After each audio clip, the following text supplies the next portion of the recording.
On Asia Down Under, the Burmese comedian who dared to speak out against the state. Giving Chinese seniors a sense of community. And New Zealand's champion wrestler on the eve of his trip to the World Champs.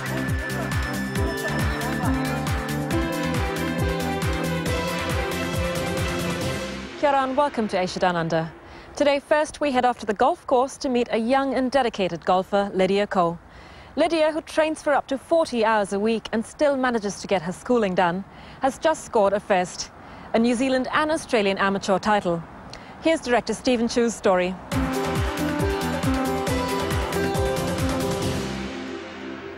14-year-old Lydia Ko, a Korean student from Auckland, has just made history by becoming the youngest person to hold both the New Zealand and Australian women's amateur stroke play titles in the same year. Just felt great, especially I won the Australian stroke play, was in a different country, and winning the New Zealand stroke play and the amateur was just great. And like I had a challenge till the last hole with Cecilia, so it was just an awesome experience.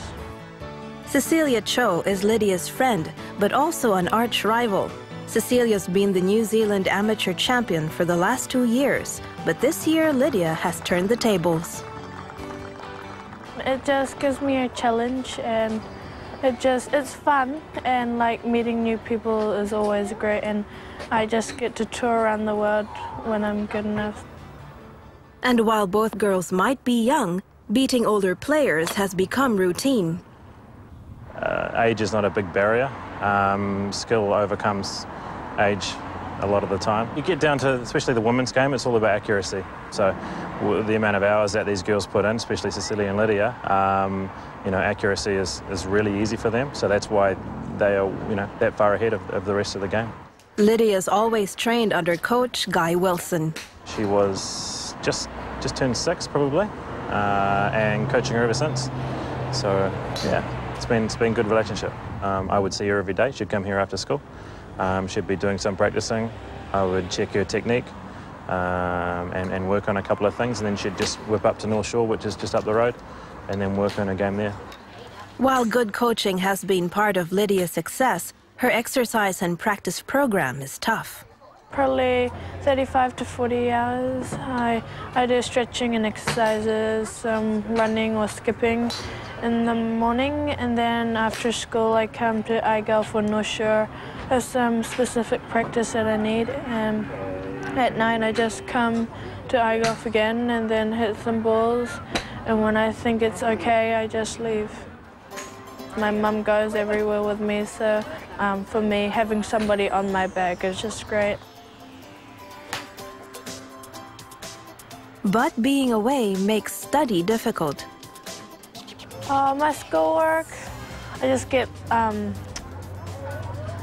it's quite hard to catch up. Like golf is a big thing in my life, and also I can't really let down study as well. So I just try to keep up the work that I can do and try to have a balance, but I sometimes really push myself.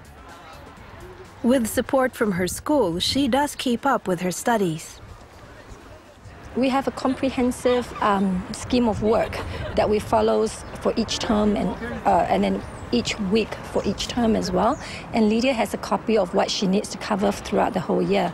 And also we have implemented a learning management system for the whole school, and Lydia can actually follow her class even when she's away. She can actually log into the computer with a unique ID and password, and she can just learn from wherever she is. I love going to school, meeting my friends there, like enjoying my time. I think school for me is like a day holiday. It's just great, and when I'm away, like for a month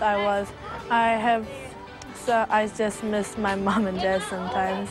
Yeah, my sister, because I can't see her too often. The next move in Lydia's golfing career is to gain more overseas experience. We chat about it all the time. She's already #1 and she's got sort of 4 years to go before she can turn professional, or before we want her to turn professional. So where Lydia is now, she's sort of setting some new boundaries, which has put some new hurdles in place. So we've got to look further afield to see what we can do to enable her to get overseas more often, which it's not fair for the parents to pay for it. It's not financially viable for, you know, a family like that to be getting the child over there. So we're looking for people to help out for sure. I'd just like to play in the amateur level in the last 3 to 4 years, and then turn pro in America, the LPGA. I'd like to do some college work at Stanford. That'll be just an honor being there, and I guess from then on it'll be just my personal life, and then I'll just be getting better and better. Yeah.